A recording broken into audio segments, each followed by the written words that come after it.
couple of days ago, I posted an open letter to Ontario Premier Doug Ford. I was pretty critical of Doug Ford in that video for good reason. I'm not a fan of how he's been handling the pandemic. I think he could be doing more, and I think, we could be in a much better situation in Ontario if he'd been a bit more proactive. But this isn't a video about that. After I posted the video, I noticed that I lost a couple of subscribers, and I was just kind of curious as to why. I looked at the analytics, and it seems as though that after watching this video, several people unsubscribed from my channel. Wonder why that might be. So I got thinking about it, and I realized that it's because I was criticizing Doug Ford. This is a partisan issue. This is a matter of people disliking the fact that I'm attacking a political figure that they like.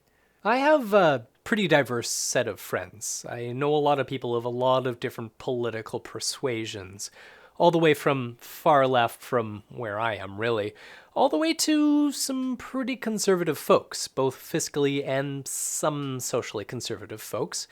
And oftentimes when we have political discussions, they're pretty productive, even for those that are quite distant from me on the political spectrum. Even for folks that are fiscally and socially conservative, oftentimes we can find some form of agreement, find each other nodding at one another's points. Even if we don't agree on the specifics, we can at least find some common ground. Where this usually falls apart, though, is if one or the other of us runs into partisan politics, where if one person criticizes a specific political figure or a specific political party, or even names a political position, all of a sudden that head nodding stops, and then there starts being this disagreement. And it's not so much a matter of the actual thing that we're agreeing or disagreeing on, it's about who's saying that thing or not saying that thing. This effect is amusingly illustrated by a skit wherein they showed folks a quote by Karl Marx and told them it was a quote by Ayn Rand or one of their other political right-wing gods. And these conservatives ended up nodding enthusiastically about this Karl Marx quote until they're told that it's a Karl Marx quote, in which case they're utterly disgusted with themselves. And likewise, if a liberal is shown a quote by Ayn Rand, but it's being told that they're said by AOC or Bernie Sanders or something like that, all of a sudden they're surprised that it's not who they think it is. Because oftentimes there is a lot that you can, at least in principle, agree with the other side on.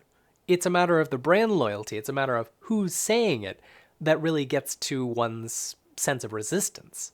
And as I've discussed before, this oftentimes has a lot to do with identity, subjectivity. Because if you identify yourself as a liberal or a conservative, a Democrat or Republican, whatever, then an attack on that position, regardless of whether or not its truth value makes sense to you, feels like a personal attack. Feels like an attack on your character because it's attacking an identity marker that you hold. And unfortunately, that's just kind of difficult to get around. We live in a very hyper-partisan and polarized society at the moment. Given the nature of electoral politics and representative democracy, there's really no option other than these monolithic parties that one, at least in North America, can choose from. In the first-past-the-post system, it predisposes the democracy to a two-party system, and in some rare cases, like Canada's, a three-party system, where the third party doesn't necessarily always get anywhere. Now, is this a problem with party politics per se, with electoral democracy at large?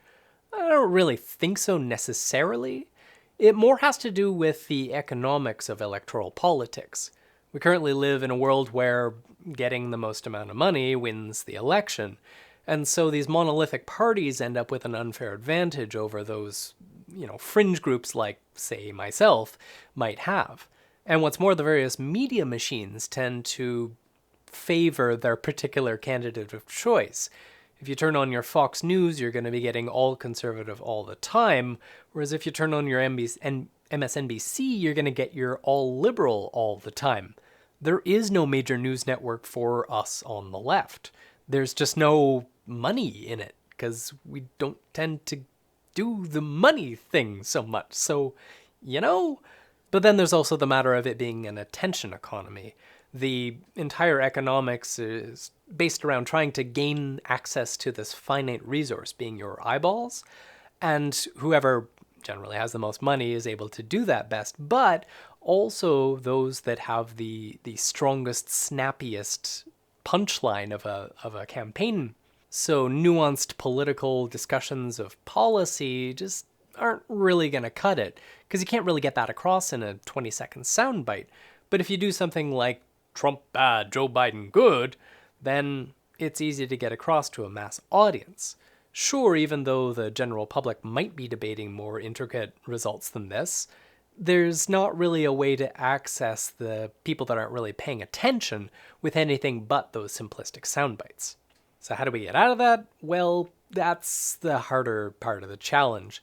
Unfortunately, we live in a society and we live in an economy, and the texture of that economics tends to predispose our society to this kind of electoral politics. In order to get past that, we'd have to somehow access rational thought, unclouded by this mass manipulation. And I don't exactly know how to do that, but, I'm trying. Anyway, I make videos daily, and so if you enjoy this content, like, share, subscribe, do those algorithmic things. Gotta make up those 5 subscribers I lost. Anyway, check out those videos because they're probably pretty cool too, and thanks for watching. I'll see you tomorrow.